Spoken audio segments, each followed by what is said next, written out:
Welcome to Dialogues with Creators. Keep listening for our first road trip podcast. On July 22nd, a friend and I drove to the other side of Murphy, North Carolina, to Brasstown, North Carolina to be specific, to visit a creative community that is almost 100 years old. Find out what it was. In an earlier podcast, I interviewed Bradley Wilson, a painter and college art instructor. He told me about the John C. Campbell Folk School. And in my naivete or ignorance, I wanted to know more about it. Bradley helped me get in contact with Rachel Watson, the 2D coordinator, more on what that is later, at the folk school. She graciously agreed to meet me and give me a tour and even arrange for speaking to some of the instructors. My friend Mary Sheetz and I left Dalton about 8 o'clock to get there a little after 10, so it's not too far.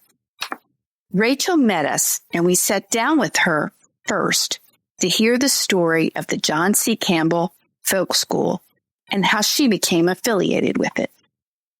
I'm talking to Rachel Watson, and Rachel Watson is affiliated with the John C. Campbell Folk School, and I am just getting to know something about this wonderful organization and about her, so I'm just going to ask her questions.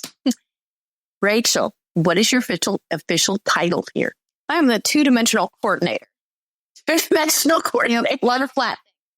Okay, so that means that you work with those who do painting and drawing. Yeah, some of them are painting, drawing, mixed media, photography, book arts, paper making, print making, marbling, and calligraphy. Okay, so what is your background that draws you into that kind of work? Oh, well, I've been doing arts. I've been competing as an artist since the third grade, but I went to undergrad for the weaving, textiles, printmaking, and photography. And then I started grad school for jewelry, but actually switched to interdisciplinary because I was mainly doing alternative photography and installation. And your degrees are from where? From University of Shore, Georgia for undergrad and University of Georgia for my grad degree. Oh, okay. Well, I'm a UGA grad. Oh, are you? So, yeah. So there we go. Go Bulldogs and all that. Yeah. I still have not walked under that arch. Yeah, I got to get over there and walk under the arch with my robes. Oh yeah, you should not have a date either. I graduated in 2020, so. Oh, okay. You know. Yeah. They probably didn't even have a. No, we don't have a graduation thing. That's a bummer. And being the 2D coordinator, what is your job involve? So I schedule about 130 workshops every year in the 9 disciplines that I'm over, and just 3 buildings. And so then I also keep up the buildings. So I'm doing the budgets, I'm doing the maintenance on the presses, and everything that it takes to run the 3 buildings. Okay. Did you have an affiliation with the John C. Campbell Folk School before? I actually didn't. No, I'm from Northeast Georgia, so I'm from about an hour and a half from here, but I had actually never visited until my interview. But I'd heard about it a lot of times. Yeah, and I've been to other crack schools. So I've been interested in visiting, but hadn't gotten up here yet until, Well, I hate to use the cliche, but I kind of wonder if it's not the best kept secret kind of a thing. So when we were coming in, I saw one of the historical markers that said that it was established in 1925 under, as sort of a Danish folk school model. Yeah. And so both of us are interested in the Scandinavian end of that. We both have Scandinavian roots. And so can you talk about why this institution was started?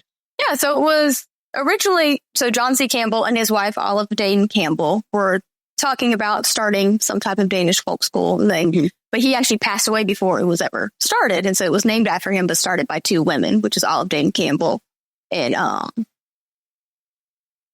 Mary Sheetz. And so they went to Denmark and they learned from a lot of schools and kind of learned the non-competitive nature of the Danish folk schools. and then brought it back here. And so I think they were originally starting with more like agricultural things and then started more going towards like weaving and carving. And then the non-competitive, what do you mean by? So it's a way, instead of like when you're at school and, you're being graded and you're being like, maybe pitted against people, I guess, in some sense, this is just a way to like everyone to like come together and to just work together and help each other and just like more collaborative and that's a community oriented. Okay. It's very community. Yeah. And that's how it started and that's how it still is. So we're very big on community here. Right. So it started with agriculture and then weaving and wood carving. Do you know anything about why they were drawn to that? Not sure. Okay. Yeah. I mean, that's an interesting, I know they wanted to bring things. I know their first plot of land was donated because they were like looking at a variety of places to start their school. Were they from around here? No. Oh, okay. They weren't. So yeah, they kind of traveled around the states. Okay. Okay. That's interesting that they chose this area. Brasstown. Yeah. Of all the places, because back then this would have been very isolated, which maybe was the point. And it's sort of, not to draw too big of a connection, but it's sort of like, why did the Vanderbilts build that big place in Nashville? Of all the places, probably because the land was very cheap at that time. And it was more isolated then, and they wanted to be out of the way. But I would think maybe with the folk school, maybe it was to tie in more with the Appalachian, maybe. Yes, a lot. Yeah. And they also, I know Olive Dame traveled around a lot with, and like kind of learned music from different areas and things like that. And so I think Appalachia was like something that she was really big on. Okay. So they started with that. And then over the years, they just incorporated more types of art. Yeah. So now we have 17 studios. Art. Okay. Because we have about 820 classes a year. And those classes last a week? Yeah, usually they're a week long. And then so that's 4 weeks out of the year, they're week long. Or 4 weeks out of the month, they're week long. And then we have 1 weekend class a month. And then occasionally we have 2 week classes, but it's mainly weekend and 1 week. Okay. So do people come from all over? Oh, yeah. Yeah. So it's very well known. So somebody might come from the West Coast. Absolutely. Oh, yeah. We get that a lot. And our instructors are also from all of the United States as well. Okay. But our students or near, we have a lot of repeat people that are, 4 miles. Yeah. So define folk art. More. Because, I wouldn't necessarily say we only do folk here, since it is a lot of craft and art. Right. Yeah, because I'm asking as kind of a dummy here. What, I know, like, is folk art considered it not primitive necessarily? Right. I guess it's more, maybe not everyone, maybe not always. So I guess a lot of people aren't maybe trained. Like maybe you're not like professionally trained. Yes, but you do. Okay. But maybe, at least from what I normally say, I'm a contemporary artist, so I don't get a folk artist at all. Oh, but okay. And then I wouldn't say, we have folk things here, but I wouldn't say we only do folk. Oh, okay. Like, I wouldn't call necessarily like all my printmakers, my photographers, folk artists. All right. And things like that. So really, I think it depends on medium and depends on the artist themselves. Yeah, I think I was wondering if the folk art was the idea of the crafts that people would have used just for survival in some place is sometimes like basket weaving, or pottery. They have to have these things to live. Sure. Yeah.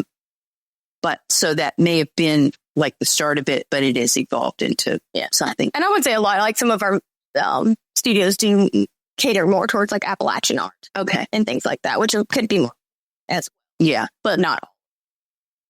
There's making musical instruments, isn't there? Yeah. So when it gets out of the physical art or the tangible art and gets into the music and the writing, do you also do that? Yes. Okay. Yep. We have music classes, dance classes, writing, storytelling, and then we have cooking, and nature study. Yeah. So what would you learn to cook in a cooking? It would depend. I guess like you can come and learn like Indian dishes. I can do, brick oven pizza or like, they're usually very specific. Oh, okay. Cuisine. Right. Well, this is very interesting to me. I did look at your catalog and look at your website, but It's a lot though. yeah, it was a lot. Yeah. That was the thing. She has my friend Mary has a catalog too. And I said, oh, I saw that online, but it's online in a tangible book is always two different things, but people love her. Yes. She's been getting one for a long time. I think back in the 80s, and even from that time, you loaded into your cat. So it's neat. And, but yeah, I still have this mindset, it's the old days of, and it's a, to the face pottery and weaving and, but now it's to being, directionally, I started with probably just some Scandinavian stuff because I, got Sweden in my background. So I'm like, oh, I don't need the school because it's all been, it's all this bucket list thing. But yeah, it's before children to come. What did I get?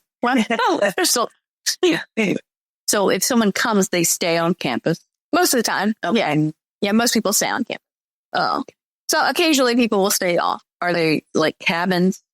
It depends. So we have like single rooms. And so it's like a lot. We have a variety of housing, but some are like more dormitory style. Yeah. And some are more like a single room in the bathroom. And so it's kind of and anything in between. Wow, what a great vacation that would be. I sold. I am that. Okay. I just got my dog's taking care of. There. That's dog. You can only do that weekend. Yeah, that's true. So tell me what for you would happen in a class that you're teaching. Oh, I actually am not much of a teacher. Okay. Myself, I like to hire the teacher. Oh, I see. I don't teach. I'm a visual artist, but I don't. Okay. So I actually didn't even teach in grad school. I worked in a museum. All right. To more my background. But normally, so a class would start say it's a week-long class. Mm-hmm. You start at 7:00 at night on Sunday. You have introductions. You might do like a small demo. They can, instructors can keep you for 30 minutes to 2 hours. And that's like the start. And you get to meet everybody. Mm-hmm. And there's like a welcome supper before that. So it's like a nice way to like get to know everyone. And then your class starts really at 9 a.m. on Monday and then runs the rest of the week. So Monday through Friday. And it's usually like 9 to 4:30. There's, instruction, there's demos, there's class time for you to work on your own stuff. Depending on the class, I guess, too. And then there's always activities at night. So like Tuesday night, there's a dance on campus. Friday night, there's a concert. There's like demonstrations and artist talks and all kinds of stuff that happen throughout the week. And also morning song every morning. So it's like a good way to build community, not only with the area, but also with who, the 150 people you're with that week taking classes. Because there's about 13 studios open each week. Okay. Classes. And then it ranges from 6 to about 16 students per class. Okay. Very personal. Yeah. Do the people who come, are they already accomplished artists or are they sometimes really beginners? A lot of beginners. Okay. And there's a range, but I would say that we cater a lot towards beginners with quite a few of our classes. Mm-hmm. But yeah, we kind of get a variety of people. And it could even be someone that, maybe they're a really accomplished painter, but they want to come take a basket class or something like that. So it could be also people learning new crafts. Well, this is fascinating. So what would you say is the mission of John C. Campbell Folk School? Is it written down somewhere? I'm sure it is. Every organization has one. You mean get it? Yeah. Let's read what it says and talk about it. Yes, like right here. I like to put your. You have to have a mission statement. We do that. Yeah. Being a nonprofit. Yeah. I don't have a mission statement. You want me to marry you? Okay. You can read, the mission. Okay. The folk school transforms lives, bringing people together in a nurturing environment for experiences in learning and community life that spark self-discovery. Oh, how interesting. It's very different from what I would have thought. Okay. And the vision says? A community that awakens, enlivens, and enlightens the world. Interesting that neither of those has the word art in it, or folk art, or any kind of art or craft. Okay. I guess I did a lot with missions and visions too. They're guys, you. So it's more about community and the learning and the self-discovery. That's cool. Okay. But yeah, they with our values, it's joy, kindness, stewardship, and not competitive, which we talked. Right. Okay. And they kind of stewardship of the land and the. Mm-hmm. Do they still do anything agrarian or agricultural? So we have a couple hundred acres that we kind of oversee and keep up, which is nice. And then we do have trails. Okay. Yes, I noticed. Walking trails, but just areas to be and people are allowed to be on. But there's nothing like gardening. We actually do. We have gardening classes. Oh, yeah. And then we also have a full-time gardener. And so actually that's a good thing we talk about with our work study program. Mm-hmm. And so they come for about 6 to 8 weeks, about 8 work studies, and they'll take, so half the time they'll be in classes and then half the time they'll be in the garden mostly. And so they're working with our gardener, Jason. Mm-hmm. And so they're bringing food to the dining hall. They're doing gardening for workshops. There's a dye garden for our textile classes. So we have an herb garden. So we do have nice. So you try to be self-sustaining in some of the food? In some, at least. Yeah, as much as we can. Yeah. But you don't have animals. No. Occasionally we have some yeah. we don't have one. You don't have livestock. Yeah. Okay. Well, that is really fascinating, Rachel. And we're going to talk some more about some particulars, and is this a year-round or mostly summer? Year-round. Yeah. We're only down about 5 weeks out of the year. Okay. So it's about 2 weeks in January, 2 weeks in December, and 1 for Thanksgiving. Okay. That's our only weeks that we don't. So it's very active kind of something's always going on. Which is fun. Yeah. I love having people. So how many buildings? Then there's 17. Okay. So 17 studios. We do have a few on campus that students have built. And we actually had a timber framing membership earlier this year. And they raised actually a new space for our garden. Oh. It's kind of a place to prepare. After speaking with Rachel for a while, we started walking the lovely campus of the folk school. Our next stop was the wood turning studio. But that doesn't tell what really happened. Since it's in the mountains, the air is cooler, and the setting is rural and refreshing in this area, which is called by some the Southern Highlands, and by others, Southern Appalachia. John C. Campbell, whose wife Olivia Dane Campbell founded the school after his death, called the area the Southern Highlands in a very comprehensive book he wrote in the early 1900s. As background, Mr. Campbell was a seminary-trained educator from Wisconsin, the son of a Scottish immigrant, who dedicated his life to improving the lives of mountain folk through education and other means. He did a great deal of geographical, historical, and demographic research in his work. So, our walking around the folk school, which comprises many acres, was warm but pleasant on that July day.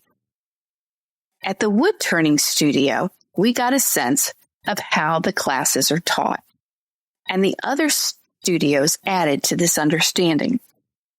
First, I have to say the instructors were welcoming, and as long as we just walked in quietly and watched, we were able to stay and get a sense of what happens there. In fact, they were very gracious. The instructor has a high-tech setup with a camera on the work he or she is demonstrating. Each student, perhaps 12 to 20, in a class, has a workstation. When we got to the blacksmithing studio, which is an old dairy barn, each student has their own forge. Anyway, the instructor demonstrates with the work projected onto a large screen above him or her, and then the students work on their projects. The classes are relaxed, and it's an all-day, all-week class, except for when they have one on the weekends. There are accommodations for students and a common eating area for meals, as well as night programs. Here's my on-site thoughts. So what we're seeing here in the wood turning studio is it's like about 10 fellows. Is it all women, all men? No, maybe not. Here's one child. Okay. And they're all at a station, and they can see on a TV screen the guide of what the instructor is doing, and it looks state of the art. You care, and everyone has a mask on to protect eyes, and was the beautiful examples of Warren sitting here. And this just goes to show that I know nothing, because when that wood turning, I'm thinking, okay, that's like for table legs. And there are no table legs. There are beautiful vases and urns and art objects. So, and you can hear in the background the noise of machines. So is this one of the popular classes, or are all of them popular? Oh, and they tend to come and go in popularity. You know, like one year it might be one studio, one year it might be the next. You know, they kind of go back and forth. But no, wood turning's always a fair. Okay. And it does have such. And I actually partnered with a wood turning class. I got a marbler to join in, and so they're actually gonna wood turn for half the week, and they will marble their wood objects the rest of the week. And it's nice. We do have some multi-studio. The next stop was a printmaking studio, where we watched the instructor demo carving to make the print matrix. This was all quite new to me. The instructors were patient with us. Rachel then showed us the craft shop and the history center, where we were able to see some of the work of the earliest students of the folk school in the 1920s and 30s. I asked about Olivia Dame Campbell's motivations. Okay, so did she have a vision or a goal that this would help the economy or help people? Yeah, it was for people like to their crafts and all, the land and all, whatever they were doing. So these are some of their work from that time. It's very, and we still actually have it. And so it goes, you get trained. You would do like an apprentice program, and you train art carvers. And so we actually just had someone from the folk school staff become the new. So for those wondering, I'm looking at work that would have been quite old then, right? It's almost 100 years old. Yeah, 1940s, Okay. And some of them have religious themes, and some of them are animals. Mm-hmm. Pretty much. Yeah, it's pretty common. And like what looks like a nativity set, and then the St. Francis kind of thing. And a lot of times it was like specific, like maybe that carver's name. They're squirrel smooth carvers. Yeah, they're meticulous though. They're not rough, really. No, they're quite finished. But you can't tell it. Right. Into yeah. Rachel also told us about her own project, a venue for concerts and residency programs for writers and other artists. The idea of going somewhere for 3 weeks and doing nothing but writing sounds like a dream. Not sure how Nala and Butter would feel about it. And I don't think I can be away from my granddaughter that long. But it does sound like a neat experience. After touring the History Center, Mary and I took off on our own to visit the painting studio, acrylic painting to be exact. I spoke with Louise, the instructor. Okay, so do they complete one painting for the week or? As many as like as many. Okay. And I give a different demonstration. I give one every morning with, of different techniques and ways to approach it. And I hope that they try all of the out. Yeah. So we use different techniques such as how to mix paint or how to draw lines or how to look project. But for one thing, we do honest breaks. Okay. Yeah. For the and then we eat. Really, okay. And then we'll be use charcoal with acrylic paint and not exactly mix me one, but I do mix it and show people how different things together and get neat. How is acrylic going to be different than oil? I mean, I guess it dries faster to dye. Yeah, it dries. Okay, so just, yeah. Oh, I see. Yes, and she's having to cover up because I'm talking to her. Cover up her paints so they don't dry. Not see. That's a lot different since it dries fast. Yeah, if you want a painter that likes to blend everything, it's very hard to do as acrylics because you have to work very fast. Okay. And also the colors of a little paint vibrant. Mm-hmm. They're always a little bit deeper because even after they dry, there's always acrylic plastic. Yeah, dries flat. And also certain textures of it tends to level it up out. You can make a texture, right, by putting it on thick. Okay.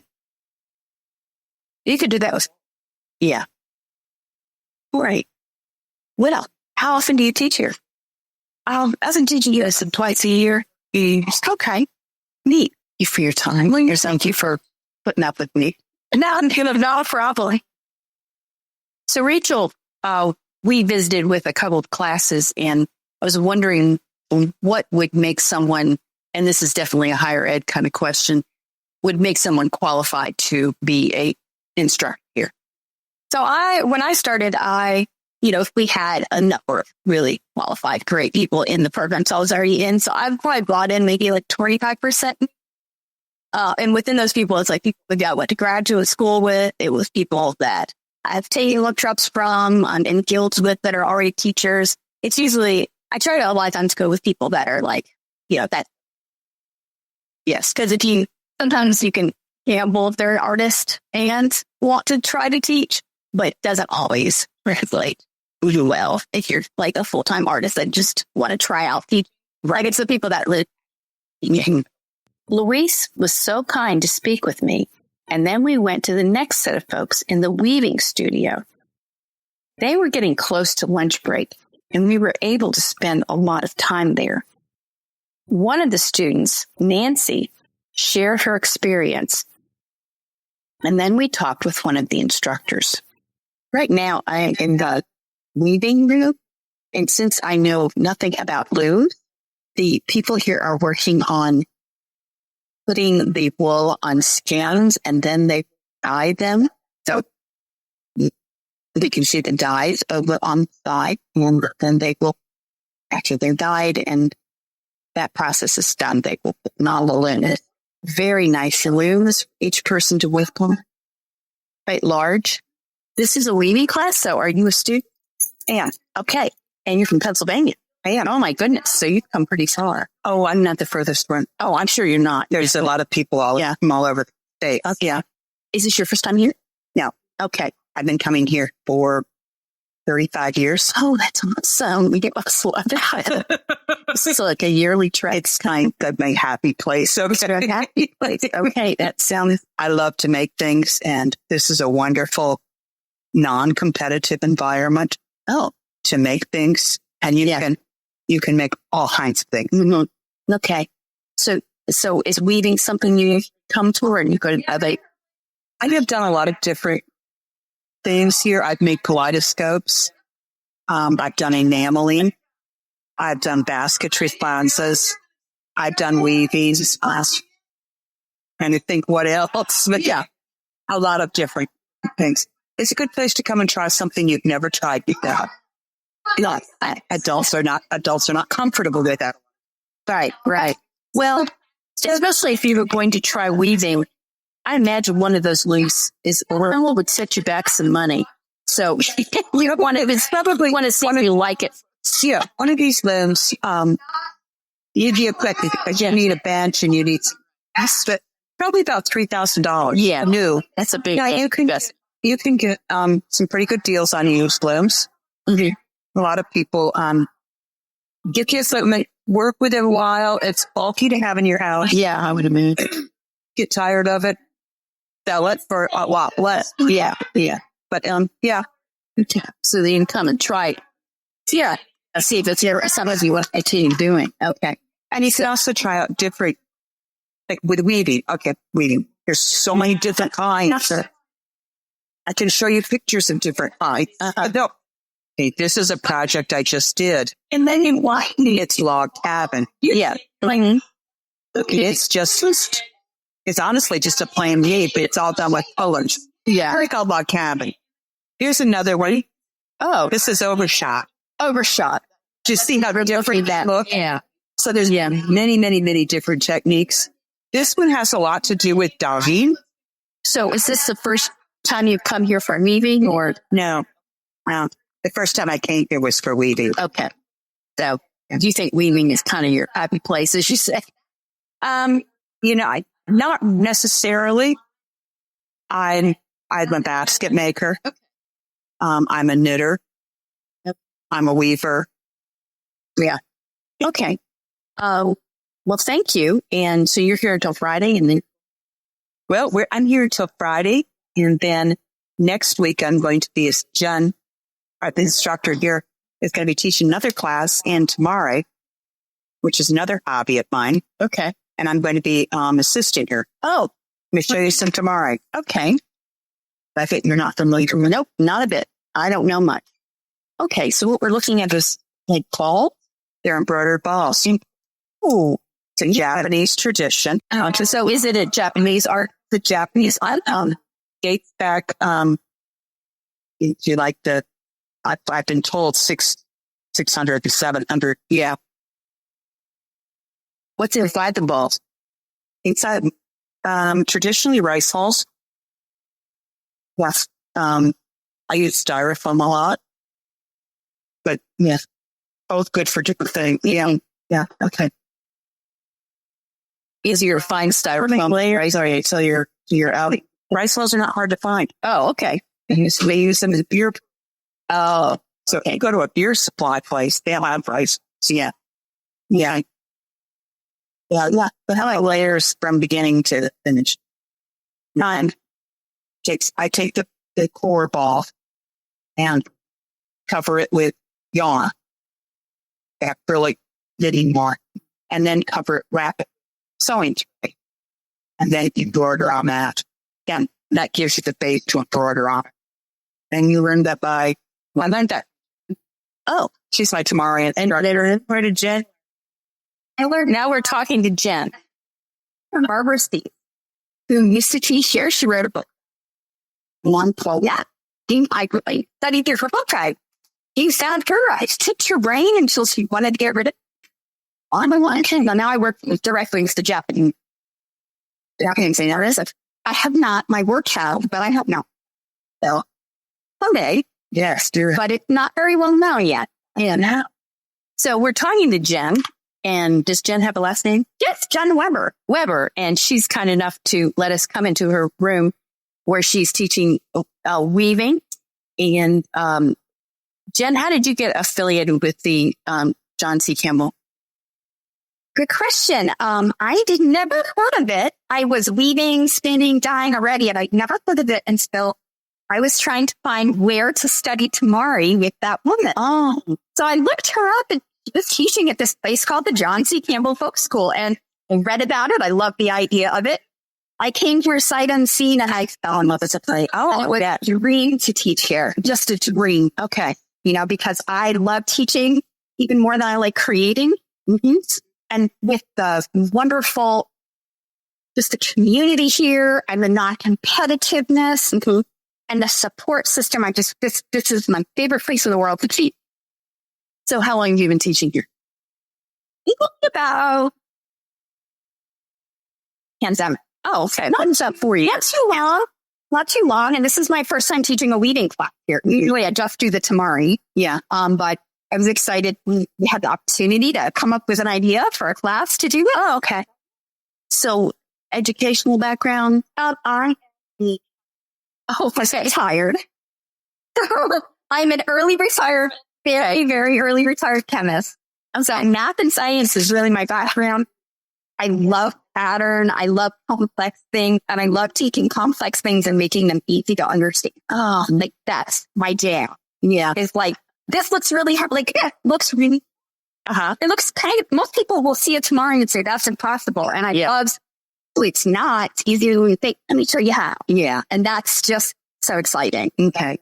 Fun. Now, you're not the first person who said the non-competitive nature. And that is fascinating, but it perplexes me a little bit, because where would the competition come in? Is it because people are naturally competitive? Yeah. Like, ew, mine's better, or mine's not as good as her. Yes. In fact, most of the time, it's people comparing their work to someone else that they think someone else is better, and they feel bad about what they're. Oh, It's not usually, I'm better than you bragging. It's everyone feeling bad. feeling inferior. Yeah. And so we really discourage that here. Everyone works on their own project. Everyone works on their own pace, and everyone makes something wonderful. Okay. And that is emphasized all week. It's one of the tenets of the folk school. Yes. Very important. And, and we teach, it's about the process. It's not about this end product that should be perfection. No, it's about the process, enjoying the process, understanding it. Yeah. And then ending up with something, pretty darn cool at the end. Okay. Totally unique. And you should not compare to anyone else, because you're different. Yeah. So that's always at the forefront of the teacher's heart. How do we make sure we're working together? Because non-competitive also fosters community. Yeah. Yeah. And having the joy that it brings to help each other learning a new craft, share that journey. Yeah. Is important. It shouldn't be like my neighbor doing it. It should be, I love what you're doing. Yeah. That's really what comes out here. That's okay. That makes a lot of sense. When I started my doctoral work at University of Georgia, we had a cohort, and they had us go to at the time I didn't understand it, but they had us go to a pottery studio and do something with pottery. And I do not pretend.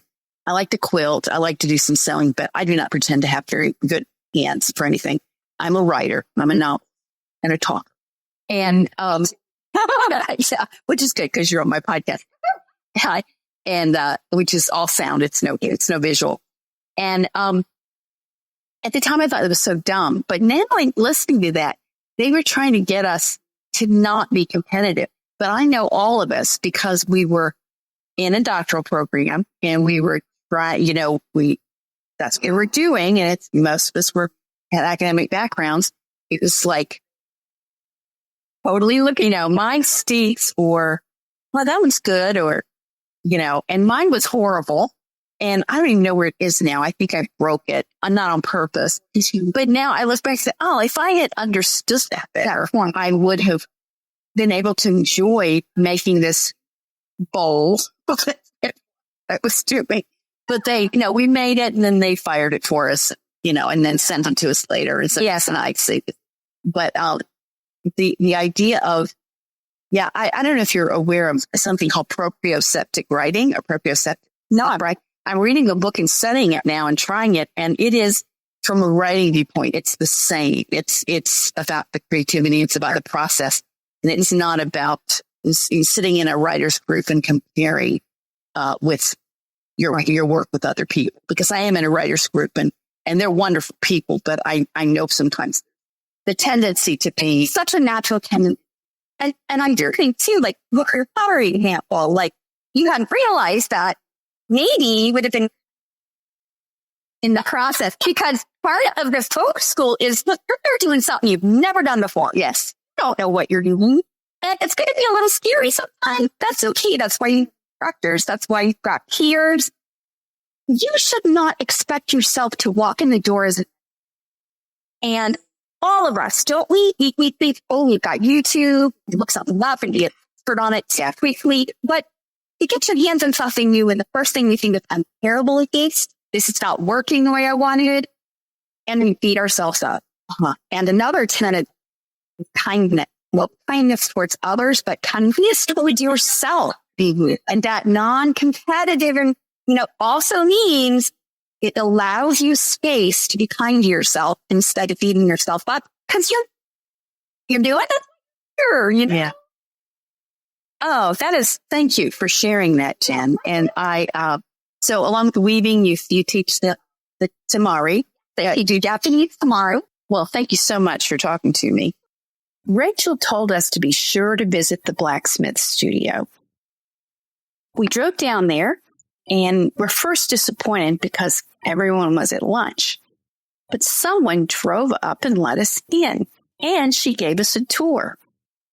Okay, Rachel told us to come to the blacksmith shop, the forge, and we are talking with Elizabeth Bells, and she is takes care of the shop. And so what are we looking at here? Yeah, so this was the old milking barn, and it was turned into the Francis Whitaker blacksmithing shop. So that's what's in this front part of the shop. We're looking at all the fabrication equipment, all the steel storage. Right. Yeah. Steel rods. Yeah. Mm-hmm. Okay. Yeah. So, and then they do all the forging. We built a new shop in 2009. The Timber Framers Guild did a big timber frame for us. And that's where they moved all the forges in. They were originally in this shop, but they got moved into the new. The blacksmith shop and Elizabeth showed us a different side of the folk school where knives and metal instruments are made. About then, it was time for our lunch and to make our way back. I bought 2 books in the craft shop, and I'm reading them with pleasure. One is the biography of Mr. John C. Campbell, and the other is his book on the Southern Highlanders, as he called them. It is a fascinating look at how Appalachians were perceived by this man in the early 1900s who dedicated so much of his life to them. It also has a lot of historical information and geographical information from that time. We had a lovely time at the John C. Campbell Folk School. You can check out their website to learn more about what they offer, which is a huge amount of history, art, community, and support. I hope you'll look into them, and I hope that I get to go there for a class sometime. Thanks for listening. The next episode will be another road trip to Carrollton, Georgia, for the Southeastern Textile and Quilt Museum. See you next time.